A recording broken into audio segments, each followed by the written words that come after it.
1, based on understanding of features of Asian Chinese architecture and styles of Western architecture, it's easier for us to draw a conclusion about their differences. In contrast to Western architecture, which tends to grow in height and depth, Chinese architecture lays stress on the width of buildings. The halls and palaces in the Forbidden City, for example, have rather low ceilings when compared with stately buildings in the West, but their external appearances suggest the all-embracing nature of Imperial China. By contrast, Western designers apply the vertical space and upward straight form to express people's worship to the god and eager yearning to the heaven. They pay less attention to the secularity and authority than the Chinese. As we have talked about in the previous session, that Gothic architecture particularly puts emphasis on verticality. Among all of them, Notre Dame de Paris is widely considered to be one of the finest examples of Gothic architecture. It is among the largest and the most well-known church buildings in the world. More importantly, it contains a official chair of the Archbishop of Paris. The cathedral treasure is notable for some of Catholicism's most important relics, including the purported crown of thorns, a fragment of the true cross, and one of the holy nails.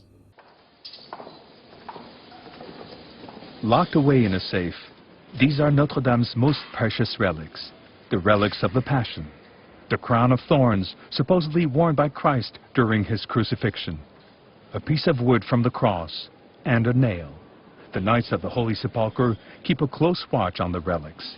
They hand them over to one of Notre Dame's canons and remain nearby throughout the ceremony. This crown is one of the most important relics in all Christendom. Unfortunately, we can no longer see the original one because Notre Dame de Paris caught a fire in the year of 2019. Unlike many Western buildings which attach importance to external appearance, Asian Chinese buildings enjoy internal richness. 四合院 is one of the typical examples. It has its name because each direction of the entire construction has a house: east, west, south, and north. These four houses encircle the courtyard on four sides, forming a central courtyard. The principal room is where family rituals take place and distinguished guests are welcomed. All the rooms need to face the courtyard. Facing the entrance gate, a screen wall is usually built to prevent outsiders from peeping in. Apart from security, it provides protection against dust and storms. Such a residence offers space, comfort, and privacy. Another notable example is classic gardens of Suzhou.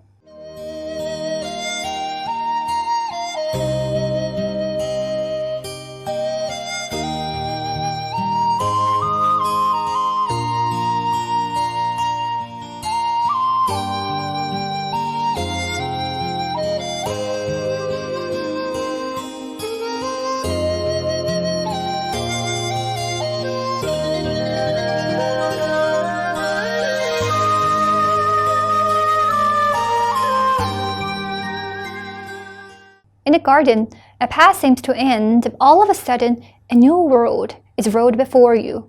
Rockeries, spring water, and a grove of trees all combining to provide a pleasant surprise. These gardens are mostly small in size, so to evoke a sense of space, the use of borrowing a distant view is of special importance.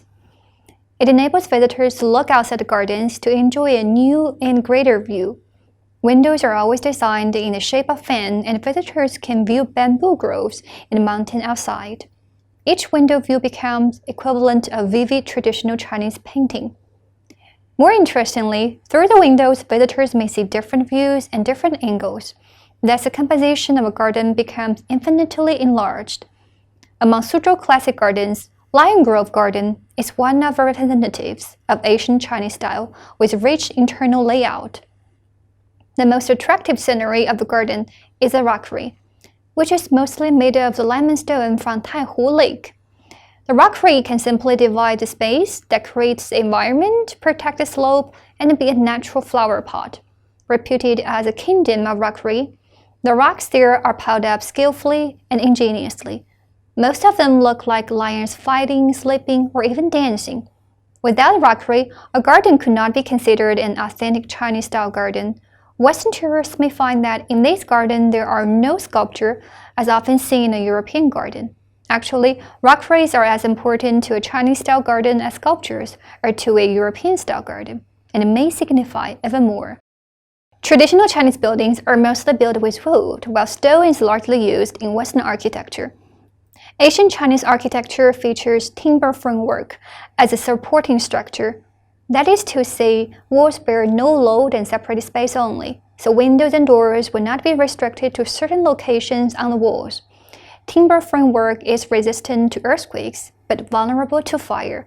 Compared with stones, it is not that time-consuming. The Forbidden City could be completed in 14 years, while Basilica of St. Peter was completed for more than 120 years. More essentially, according to 5 elements, wood symbolizes life and growth, representing something auspicious. The Forbidden City, conveyed by wood structure, is the best preserved timber construction in the world. It preserved the outstanding embodiment of Chinese culture in the layout, design, and decoration of the building complex. The use of timber is essentially found in traditional Chinese buildings. Hakka Tulou, or we can call it Hakka Earth buildings, is a unique form of architecture in Fujian province. Since Hakka people traditionally lived in the mountains, they built these houses to protect themselves against bandits and wild animals. The overall building complexes are round or square, and some in the style of large mansions or in the shape of 8 diagrams.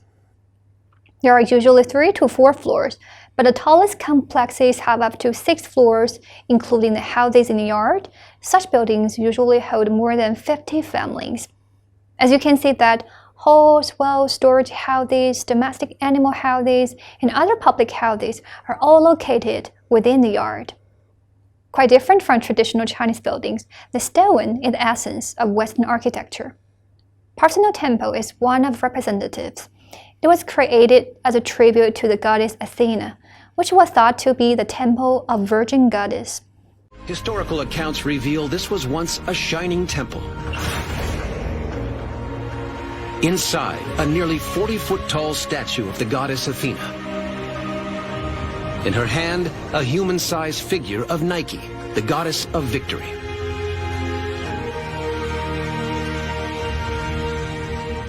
Around her rises an exquisite building created so the people of Athens could properly worship the goddess they believed would protect their city and make it impregnable. Representing the highest achievement of Greek architecture, the imposing Parthenon Temple has magnificent construction details. But what impresses people most are the straight Doric columns, simple but solemn. The top of the column is a simple square.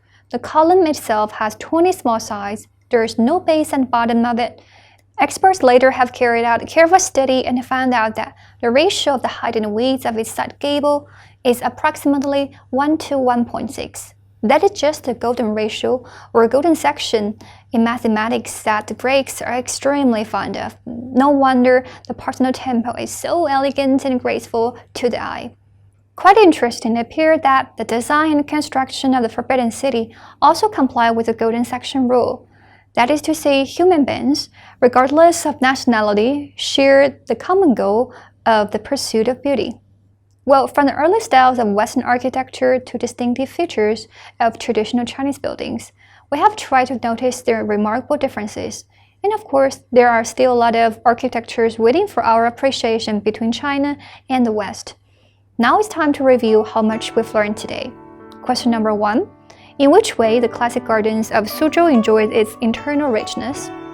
The fascinating rockeries, the winding paths to places of interest, different window views, and a sense of space could be appreciated in terms of its internal richness. Question number 2. What are the disadvantages of Western architectures built with stone? Generally, they are not resistant to earthquakes and quite time-consuming.